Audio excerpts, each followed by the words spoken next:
No webcam. Thank you. Okay. So I'm just going to go ahead and move on from where we just left off. Sorry about that.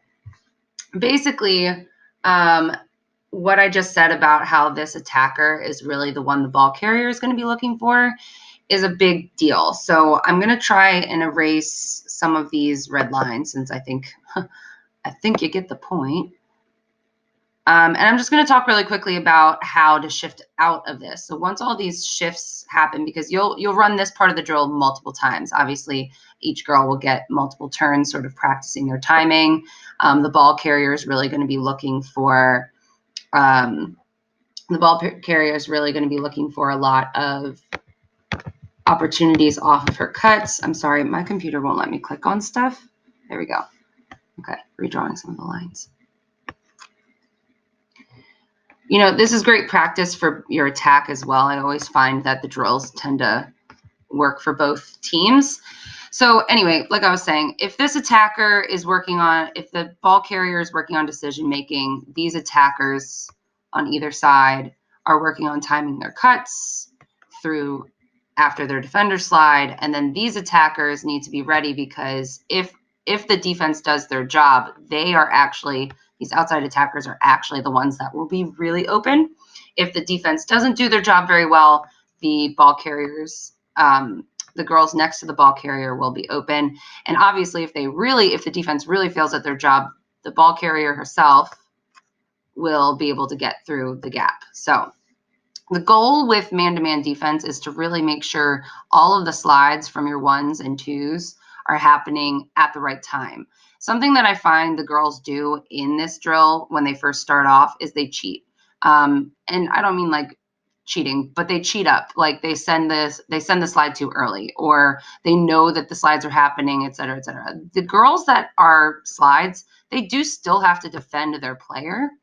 But the one thing that I didn't mention yet is that once they do decide to slide, they stay in it. So like if this defender on help left slides to help the ball and this cutter goes, I typically teach the defenders, this one D1 and this one the ball carrier, the one defending the ball carrier, they're now in a double team. They need to stay in the double team until the ball is released somewhere, whether it's a pass or a shot or something. They stay in the double team. When this cutter goes, if this defender slides to her, she is now her girl. This is no longer her team, the girl she's guarding. This is now her girl permanently, all the way through. So this cutter shouldn't stop her feet. She should go all the way through. And if this defender slides and cuts off the pass well enough, she will now be defending that girl. So the question now is, who gets the ball carrier? I'm sorry, I keep saying ball carrier. Who gets this girl on the outside once the potential for a pass happens? So, you know, the attacker is going and this attacker cuts. These two defenders have slid and there's a double team happening right here. So who's going to get this girl who's clearly open? Well, two things.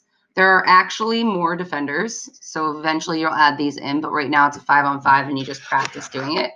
But the defender who slid was help left and she slid to the right.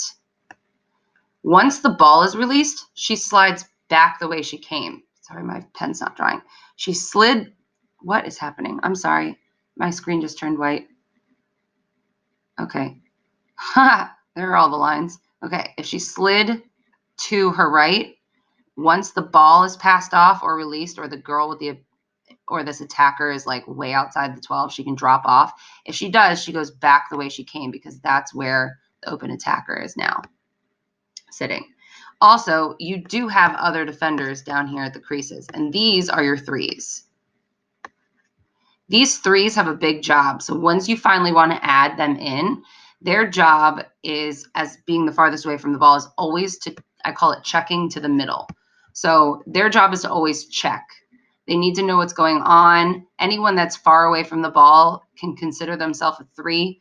And that way, when all of this situation right here happens, I don't know if it's drawing any lines. Sorry, the program I'm using is not responding. I hope you can still hear my voice. This doesn't usually happen. I apologize. Okay, while all of this sliding is happening up here, the pass we know is supposed to happen is this one. That's a pretty long pass. It's not super long, but it's long enough that this girl or this girl can come help. And so their job is to always check in and drop in with their sticks big, you know? Now, the next step in all of this is obviously moving it to 7-on-7. But before I move on to 7-on-7, I always set up the 5. You know how it had 5 across the top?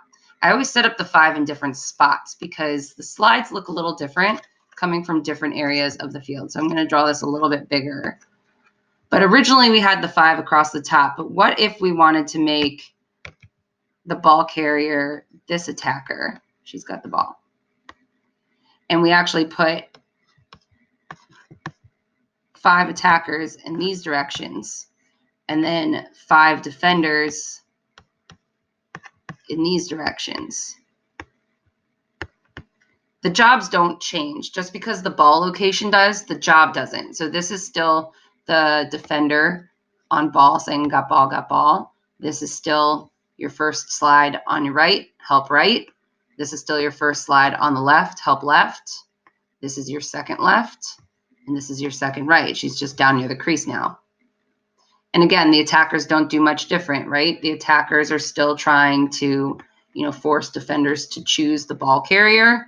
These attackers are still trying to make their banana runs, and we're still hoping that these, if defense does their job, then the girls that are open are the farthest away from the ball. The defenders are still doing their job. Come on, switch to orange. Thank you. These girls are working on timing their slides to help. These girls are trying to cut off the passes when necessary. They don't want to go too soon. You're not trying to leave people open on purpose. You're going when it's time. Okay, so you can run it from the left side like this one. You can even set up the attackers on the right side over here. And my favorite is setting it up down low. So that ends up being pretty complicated.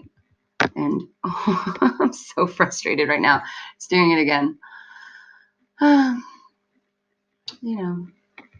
So fun. Okay, so oftentimes you can just, come on. Okay, so you can set up the 5 as here. 1, and then 2 to each side here, and 2 to each side here. And then now you have defenders that have a crease to deal with because the crease makes it extremely challenging. To me, it helps create an extra barrier, but also causes a bit of a dilemma on the slide. So, oh my God, just write the D. Thank you.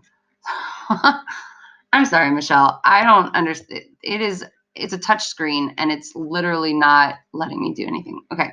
So again, now that you have the ball carrier over here,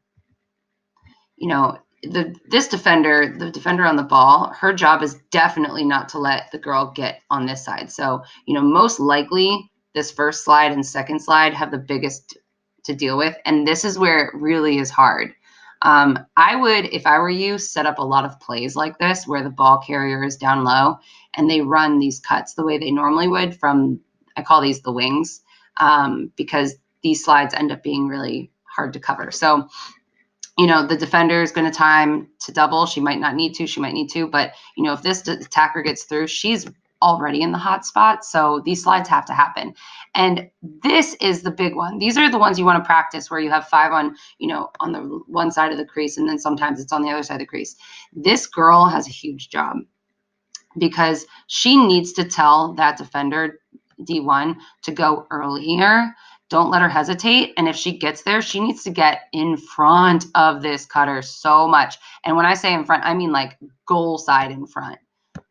Goal side, because the ball is coming from down low this time and it becomes a problem. So like I said, I like to eliminate the 3s. Obviously you would have, your 2, 3 defenders. And when I say 3, I mean like they're the third slides. I like to take them out of the equation so that I know the defenders on either side of the ball are actually doing their job. Obviously, if she gets around this defender has to be ready to help no matter what from across the crease while avoiding shooting space. And this is where you just practice how to get there on time, how this girl, if she slides